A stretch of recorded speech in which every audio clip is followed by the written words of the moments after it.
Okay guys, so I'm going to try to get through as much of this review as possible. The headset that I'm using is not charged all the way, so I'll work backwards and we'll get through what we can get through. All right, starting on the back about the car depreciating. Um, they never mentioned the word compounded, so you're going to use the regular exponential growth formula that looks like this. Um, and since it's depreciating, I'm going to use the minus version. So A is the original amount, and then it's 1 minus the rate, so 0.16. I don't know how long, and when I'm done, the car is worth 5,000. So the idea is not to guess and check your way. The idea is to come up with the exact amount. So the first thing I'm going to do is get these parentheses down to just a number. So I subtract the 1 and the 0.16. And now I want to loop because there's a constant. Here it is. But I can't loop until it's just the base and the exponent. So what I'm going to do is move the 18,595 to the other side by dividing. And when I do, I have my base and exponent and then this decimal, which I'm going to write a long version of it. So now you can loop. It's an exponent. You loop it into a log. This base becomes the little base here. And at this point, it's just a matter of you typing this into your calculator correctly. Now, if you don't have a calculator that handles the log, you can always use the change of base formula, which says take the log of the bigger sized number and divide it by the log of the smaller sized number. And when you're done, you should get about 7.533 years. Okay? All right, going to this one. Your job is to figure out which scenario would be better.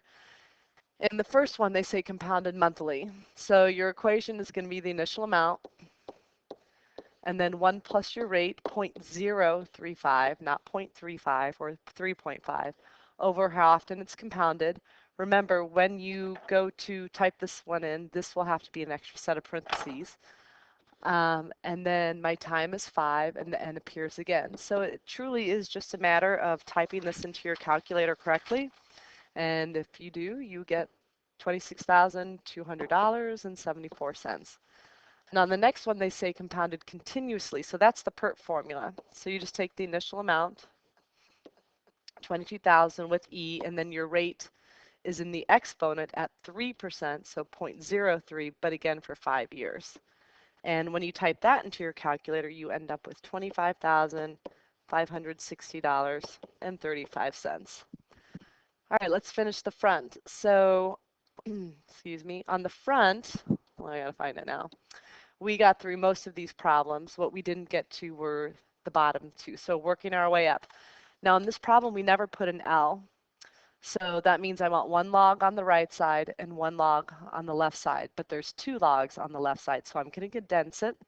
I'm going to ignore the logs right now, and I'm moving the 1/3 back as an exponent, and that subtraction will be turning into division. So here it is condensed. And now all of that brings me to having 1 log on the left side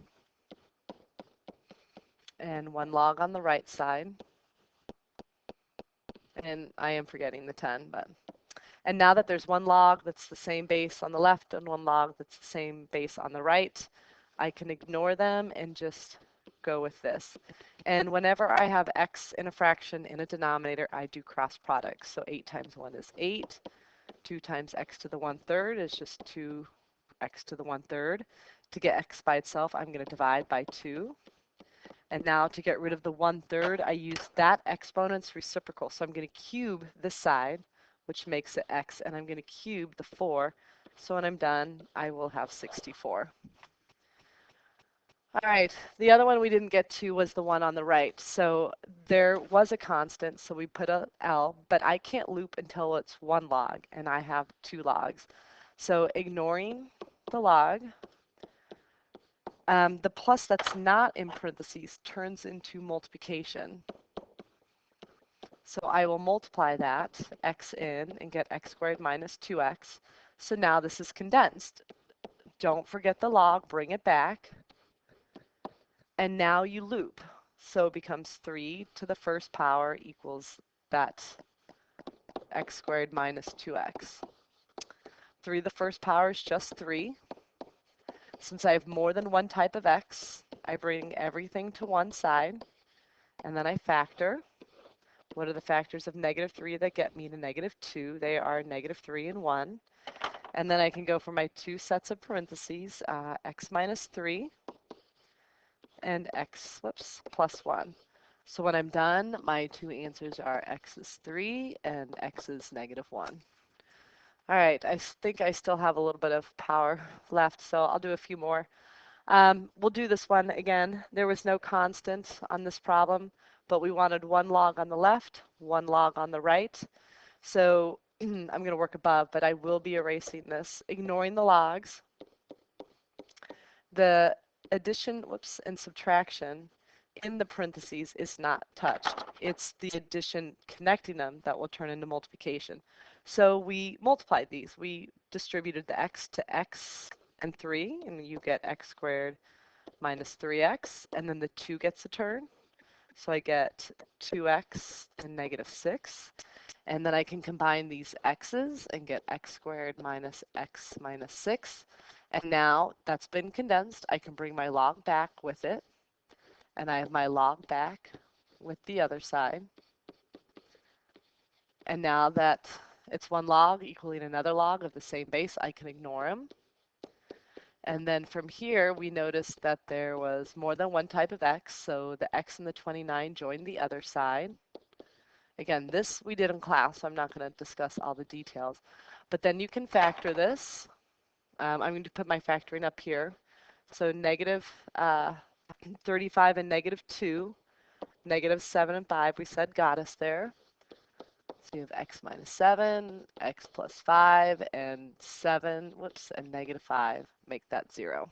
So very quick version of it because we did already go to this one. All right, let's do 3 more. So this one, we said we needed to loop, but we can't loop until it's just the log. So we moved the -3 through division. And that -9 turned into 3, and then we looped. 5 to the 3rd power equals this. We turned 5 to the 3rd power into 125. I'm going to erase my factoring here. We added 8, and then we divided by 3. So the decimal version of this answer is right here. All right, the next one, we said we're going to loop, but we can't loop until it's the base in the exponent. So first we added the 2, which made it 7. And then to get rid of the 1/4, we multiplied by the reciprocal, which got rid of it here. And then I multiplied it here, which gave me 28. And now we're going to loop it. Log, because it's an exponent, 228 equals this. And then you have to type this into your calculator. And when you type that into your calculator, you end up getting, as a decimal, I'm going to move up here, 4.807 with this 3x plus 1. So from there, we subtracted 1. And then I divided by 3. So when I'm done, we got 1.269. All right, let's do the one right above it with the e. So remember, this is the base in the exponent, so we have to move the -3 and the -4. So first we move the -4 by adding 4. That gives us -9. Then we move the -3 by dividing by -3. That gave us 3. And now that it's an exponent, we looped it into a log. So it goes e and then 3 equals the -x. And that log e is just ln, which you can type into your calculator. That's 1.099. But remember, that's -1x it's equaling. So when I divide or multiply by -1, you get -1.099 as your answer. Okay? So just a reminder on these others. First, we moved the 4, and then we looped with this into a log. The answer ended up being 2. This was ready to loop into a log.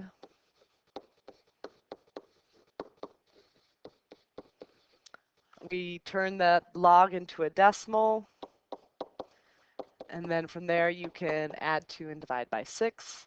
And on the final problem, we moved the 5 over first. And then we looped 3 to the second power equals the x minus 2. So we turned it into 9. Then we added 2 and we got 11. So there's your quick rundown. Remember, there was extra practice. If by chance you didn't get it, you can still look on Blackboard 9, Unit 8 under the review. I put the answer key and a blank copy all on one document. And so when you look at it, it will be towards the bottom of the Unit 8 review folder. Okay, that's it. See you tomorrow.